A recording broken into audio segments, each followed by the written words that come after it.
राष्ट्रीय रिपब्लिकन पक्ष शिवशक्ती भीमशक्ती या पक्षाचा अध्यक्ष या नात्याने मी आज या ठिकाणी अजितदादा पवार यांच्या नेतृत्वाखाली राष्ट्रवादी काँग्रेस पक्षाला पाठिंबा जाहीर करीत आहे।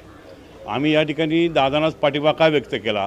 कारण महाराष्ट्रामध्ये तुम्ही बघत असाल जे राजकारण चालू आहे ते दोन धर्मामध्ये दोन जातींमध्ये भांडण लावून घरं पेटवण्याचं राजकारण महाराष्ट्रात चालू आहे। अशा वेळी लोकांच्या गोरगरिबांच्या चुली कशा पेटवता येईल याचा विचार करणारं एकच नेतृत्व महाराष्ट्रामध्ये आहे आणि ते म्हणजे माननीय नामदार अजितदादा पवार साहेब। त्याचप्रमाणे आम्ही अजितदादांनाच पाठिंबा का व्यक्त केला, कारण महाराष्ट्राच्या राजकारणामध्ये पुरोगामी महाराष्ट्र हा शब्दाचं अस्तित्व संपत आलेलं आहे। अशा वेळी शिव शाहू फुले आंबेडकर यांच्या